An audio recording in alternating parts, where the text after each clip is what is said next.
नमस्कार। Ultrasonic cleaner के ऊपर कुछ वीडियोस बनाए जाए। ये मशीन क्यों बेस्ट है और हमको क्लीनिंग की जरूरत क्या है। हेलो फ्रेंड्स, नमस्कार। और आज हम स्पेशली आपके लिए काफ़ी लोगों ने एक्चुअली डिमांड थी कि अल्ट्रासोनिक क्लीनर के ऊपर कुछ वीडियोस बनाए जाएं। तो ये डेडिकेटेड मशीन हमने बनाई है क्योंकि काफ़ी लंबे समय थे जितने भी फ्यू इंजेक्शन वाले हैं, तो उन लोगों ने हमने जो मशीन हम भी बेच रहे थे या आप दूसरे सेलर से भी ले रहे थे, जो प्लास्टिक की आती थी, व्हाइट कलर की होती थी, जिसमें आप 1.5 लीटर की कैपेसिटी थी उसकी, जिससे काम कर रहे थे और जिसमें आप लोगों ने विम बार और ये सब यूज़ किया अल्ट्रासोनिक लिक्विड की जगह पे। और ओवरऑल उसकी जो एडवांटेज थी, मतलब जो क्लीनिंग कैपेसिटी है, वो समझ से परी थी, मीन्स नहीं काम कर रही थी, बट वो बिक रही थी क्योंकि सब जगह दिख रही थी, इसलिए बिक रही थी, बट ओवरऑल रिजल्ट्स अच्छे नहीं थे।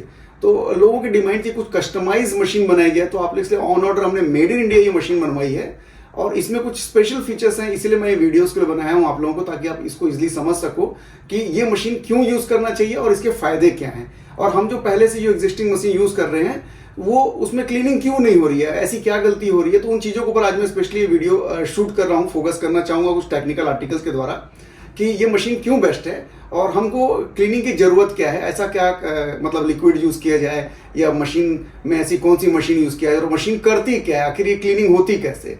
तो उसी सब्जेक्ट में छोटा सा आप लोगों के लिए वीडियो शूट करता हूँ। तो पहले मशीन आप लोग बता दूँ, ये 5 लीटर की कैपेसिटी है, 65 डिग्री टेम्परेचर तक ये जाती है, ठीक है। ये इसका डिस्प्ले दिया हुआ है, यहाँ पे हीटर और टाइमर दिया हुआ है, ठीक है। तो काफ़ी हैवी मशीन गई है और इसके हिसाब से इसके टैंक के लिए देखिए, यहाँ पे आपने पार्टिकल्स डाल सकते हैं। ये टैंक साइज है आपको जो दिख रही है,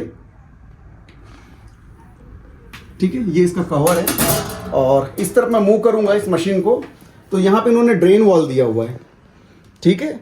और यहाँ पे आपको ये कूलिंग करने के लिए दिया हुआ है कि नीचे जो मदरबोर्ड लगा हुआ है, जो चीज़ें लगी हुई है, उसमें हीट प्रोड्यूस होगी, तो उसको कैसे अपन सस्टेन करेंगे, बचेंगे, ठीक है।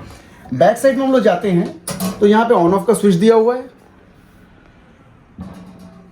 ठीक है। काफ़ी अच्छी हाइट है, हैवी मशीन है और ये अपने नॉब है हैंडल करने के लिए मशीन को, ठीक है। तो ओवरऑल मशीन काफ़ी हैवी और हैवी ड्यूटी के हिसाब से कस्टमाइज डिज़ाइन की हुई है। तो मैं चलो इसमें टेक्निकल कुछ फीचर्स जो होते हैं कि मशीन में ऐसी क्या खास बात है, तो उसके ऊपर डिस्कस करूंगा। बाकी ओवरऑल मशीन की जो चद्दर है, जिससे ये एसएस की प्लेट से बना हुआ है, ये 1.5 mm की गेज की है। नॉर्मली जो मशीनें इंडिया में मिल रही है वो 0.6 mm 0.8 mm में डिजाइन की हुई है, तो काफी अच्छी गेज है। और गेज के बारे में मैं डिस्कस करूंगा, गेज हैवी बनाने का फायदा क्या है, और बाकी चीजें मैं डिस्कस करूंगा कि ट्रांसड्यूसर किस हिसाब से काम करते हैं, क्या लेवल की फ्रीक्वेंसी है। तो फ्रेंड्स, मेन इसके बारे में मेन क्या, अल्ट्रासोनिक इसका नाम इसलिए रखा गया है कि इसमें ट्रांसड्यूसर्स होते हैं। तो जो ट्रांसड्यूसर्स होते हैं वो क्या करते हैं, जब उनमें मतलब उसको जब करंट दिया जाता है तो ट्रांसड्यूसर एक अल्ट्रासोनिक वाइब्रेशन पैदा करते हैं, मतलब वेव्स बनाते हैं। और जब वो वेव्स बनाते हैं तो उस वेव से कंपन पैदा होता है, अल्ट्रासोनिक्स, ठीक है। उस वाइब्रेशन, और हम जो लिक्विड यूज करते हैं वो उसमें उसको जो जैसे अपन मान लीजिए कि फ्यूल इंजेक्टर्स के पार्ट्स हैं, स्पेंडल्स हैं, नोजल है, जिसमें अपने कार्बन डिपोजिट हो गए हैं, मीन्स मेटल को छोड़ के हीट से जो कार्बन आए हैं और या डस्ट से कोई चीजें आई हैं तो वो उसमें डिपोजिट हो जाती है, उसको पकड़ लेती है। तो वो उस पर्टिकुलर मेटल को ऊपर रिएक्शन नहीं करते, वो उस कार्बन पर रिएक्शन करते हैं और उसकी जो ग्रिपिंग है उसको लूज करने में सहायता बनाते हैं कौन, इसके लिक्विड्स। तो मशीन के साथ साथ लिक्विड की भी इंपॉर्टेंस बनती है कि ऐसे लिक्विड का इस्तेमाल किया जाए जो उसमें जो रस्ट लगा हुआ है या उसमें कार्बन डिपोजिट है उसको लूज करने में सहायता दे। अब बात आती है कि ट्रांसड्यूसर्स की, जो ट्रांसड्यूसर वाइब्रेशन पैदा कर रहे हैं उनकी बात आती है। तो कोई भी मशीन अपने जो फ्रीक्वेंसी है उसके हिसाब से जानी जाती है वो कितनी पावरफुल है। तो अभी जो मेरा आपका बेसिक डिस्कशन मेरे साथ जो था ये था कि जो पुरानी मशीनें थी वो काम नहीं कर पा रही थी, वो एक्चुअली वो इसलिए थी, वो लैब पर्पस के लिए थी, वो मेडिकल पर्पस से थी।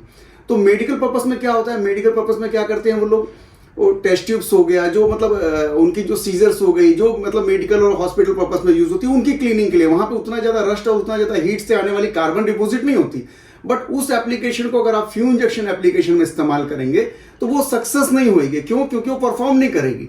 तो ऐसी स्थिति में करना क्या है, तो मुझे ये समझाना है कि इस मशीन में से क्या खास बात है, वही मैं बताना चाह रहा हूं। तो पहली बात यह है कि जो हम पहले यूज कर रहे थे उसमें नंबर ऑफ ट्रांसड्यूसर कितने हैं, तो उस मशीन में 1 ट्रांसड्यूसर हुआ करते थे, ठीक है। और इस मशीन में कितने, इसमें 3 है। अब ये ट्रांसड्यूसर लगे कहाँ रहते हैं, टैंक के बॉटम में लगे रहते हैं। तो इसके टैंक के बॉटम में 1, 2, 3 ट्रांसड्यूसर लगे हुए हैं। अब चूंकि मैंने आपको डिस्कस कर रहा था कि ट्रांसड्यूसर जो होते हैं इनकी फ्रीक्वेंसीज भी होती है जो कि एक फिक्स फ्रीक्वेंसी में काम करते हैं। तो जब इनको सप्लाई वोल्टेज मिलता है और उसके हिसाब से जब ये काम करते हैं तो इनकी जो फ्रीक्वेंसी है, जो इस मशीन की फ्रीक्वेंसी है, वो कितनी है, वो जाती है 22 ± 3, मतलब किलो हर्ट्ज की फ्रीक्वेंसी ये पैदा करता है 22। और जो एग्जिस्टिंग मार्केट में है, एक्चुअली टेक्निकल आर्टिकल इसलिए मैं बोलना चाहूंगा कि पढ़ना जरूर चाहिए कि आप जो मशीन यूज करें उसमें टेक्निकल क्या है, और उससे बेटर और टेक्निकल अगर आप पढ़ो तो पता चलेगा उससे और अच्छी मशीन क्या हो सकती है। तो जो ये मशीन है इसकी कैपेसिटी क्या है, मैंने आपको बताया 22 ± 3 हो सकता है किलो हर्ट्ज की फ्रीक्वेंसी में ये ट्रांसड्यूसर काम कर रहे हैं, ये वाइब्रेशन पैदा कर रहे हैं। और अगर नॉर्मल जो मशीन मार्केट में पाई जा रही है उसमें नॉर्मल 40 के आसपास होता है, ±3, मतलब 40 किलो हर्ट्ज। अब यहाँ कंफ्यूज मत कीजिएगा कि 40 किलो हर्ट्ज हो गया और यहाँ पे तो कम है, तो ये ज्यादा जैसे से आप बढ़ोगे ना तो वाइब्रेशन के कम हो जाता है, उल्टा होता है ना। इसमें कंफ्यूज होने की जरूरत नहीं है। तो जो आप 40 किलो हर्ट्ज में जाओगे तो क्या होगा, वाइब्रेशन कम हो जाएगा। अब यहाँ बात ही आती है उन्होंने वाइब्रेशन कम क्यों रखा। तो जो डिजाइनर है उसको पता है आप ज्यादा वाइब्रेशन रखोगे ना तो वो क्लीनिंग के ऊपर डिपेंड करता है कि आपको किसको क्लीन करना है। तो मेडिकल इक्विपमेंट में अगर आपको काम करना है तो आपको वाइब्रेशन कम चाहिए, तो उन्होंने 40 की रेंज को सेट किया। और जब आपको ऑटोमोबाइल सेगमेंट्स में काम करना है, आपको ज्यादा से ज्यादा इसको क्लीन करनी है, तो आपको वाइब्रेशन को, तो डिजिट को पीछे जाओगे तो वाइब्रेशन हार्ड हो जाएगी। तो मेन जो वाइब्रेशन का जो खेल है, जो मैंने आपको बताया 22 उसमें आ रहा है, अगर इसके पीछे और जाओगे तो क्या करेगा, अल्ट्रासोनिक ड्रिलिंग में काम करेगा, अल्ट्रासोनिक पॉलिशिंग में काम करेगा। तो उस जगह में काम करेगा जब आपको स्पेशल पर्पस यूज होती है, वहां पे काम करेगा। तो जो नॉर्मल जो रेटिंग है जिसकी बात मैं कर रहा हूं, 40 किलो हर्ट्ज की बात कर रहा हूं मैं। तो जो हमारी डिस्कशन यही थी कि नॉर्मल आपको हमेशा कोई भी मशीन लेनी है, मतलब मैंने तो इसके बारे में बता दिया, बट मार्केट में और भी जो मशीन है उसमें टेक्निकल आर्टिकल्स आप जरूर पढ़िए, या जिससे आप ले रहे हैं उसे जरूर मांगिए। तो नॉर्मल जो आपको मशीनें मिलेंगी वो हमेशा आपको फ्रीक्वेंसी जरूर चेक करनी है कि भाई कितना फ्रीक्वेंसी में इसके ट्रांसड्यूसर्स काम कर रहे हैं। तो हमने ये देखे इस सब्जेक्ट में देखा कि मार्केट में जो अदर्स मैन्युफैक्चरर्स की जो मशीनें चल रही है वो 40 किलो हर्ट्ज की फ्रीक्वेंसी में चल रही है, बट आप फ्रीक्वेंसी को अगर डाउन करोगे तो क्वालिटी आ जाती है। अब बात यहाँ पे आती है कि जैसे ही आप डाउन करोगे तो इसके वाइब्रेशन ज्यादा हो जाते हैं। अब जब वाइब्रेशन ज्यादा हो जाएंगे तो मेटल की क्वालिटी आपको हाई देनी पड़ेगी। मतलब अगर आपने 0.8 या 0.6 mm की चद्दर से, एसएस की चद्दर से इसको बनाया है, अगर उस पोजीशन में आपने 22, आपने जैसे मैंने बताया 22 में इसकी डिजाइन की है, उसको अगर कर दोगे तो चद्दर फट जाएंगे, ज्यादा समय तक लास्टिंग नहीं करेगी, उसमें क्रैक्स आ जाएंगे। क्यों? क्योंकि ट्रांसड्यूसर कंटिन्यू वाइब्रेशन कर रहे हैं तो वो चद्दर क्रैक हो जाएंगे। तो ओवरऑल क्या, अगर मैन्युफैक्चरर को अगर फ्रीक्वेंसी पीछे करना है तो उसको इसके गेज की साइज को भी इंक्रीज करना पड़ेगा, जहां पे कॉस्टिंग इंक्रीज हो जाती है। इसीलिए जो क्वालिटी प्रोडक्ट होते हैं वो थोड़े से महंगे होते हैं। तो ये मैंने आपको समझाने का। दूसरा चीज ये होता है कि नॉर्मल जो अपने मशीन यूज कर रहे हैं जितने भी लोग, इनको अगर आप 24 घंटा या 48 घंटा कंटिन्यू आप चालू कर दोगे ना तो ये ज्यादा समय तक लास्टिंग नहीं कर पाती। या तो मदरबोर्ड में प्रॉब्लम आती है, या तो ट्रांसड्यूसर में प्रॉब्लम, या तो गेज में प्रॉब्लम आ जाएगी, मतलब चद्दर में प्रॉब्लम आ जाएगी। बट इस मशीन को हम लोगों ने ऑलरेडी 2 दिन कंटिन्यू चला के देखा है, उसके बाद मुझे ऐसा लगा कि हाँ इस मशीन को, प्रोडक्ट को अपने को लायक है और हम आपको प्रमोट कर सकते हैं। तब इस मशीन को मैंने इंट्रो वीडियो आप लोगों के लिए बनाया जा रहा है, क्योंकि लॉन्ग लास्टिंग है। इसको कंटिन्यू आप 24 घंटा 48 घंटा चलाइए, कुछ नहीं होगा। टाइमर लगा, टाइमर को बढ़ाते जाइए, कंटिन्यू ऑन रखिए, कुछ नहीं होगा। ये बताती है कि ड्यूरेबिलिटी है, प्लस आपको 1 ईयर की वारंटी मिलती है, रेट रिजनेबल है। बट इसके साथ साथ आपको, मैंने आपको बताया, अल्ट्रासोनिक लिक्विड का भी उपयोग करना चाहिए। तो उसके लिए भी हमारी कंपनी से ऑलरेडी टाई अप है, जिन्होंने one of the best solution automobile segments के लिए दिया हुआ है। तो जरा मैं ये लिक्विड्स बता दो जिन्होंने, इन्होंने इनका पार्ट नंबर दिया हुआ है जो 5 लीटर्स का है।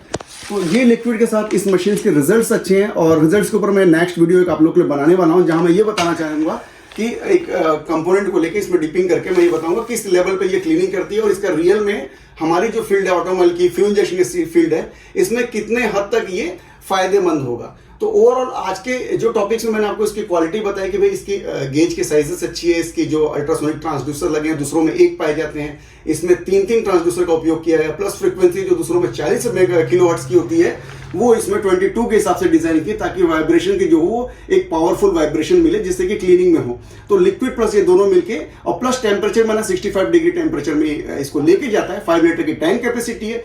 Overall machine one of the best है। तो इसके रिलेटेड अगर आपको कोई क्वारीज आप मुझे पूछ सकते हैं, और मशीन लेना हो या डिस्कशन करना, तो आप मेरे नीचे दिए हुए नंबर में संपर्क कर सकते हैं। धन्यवाद।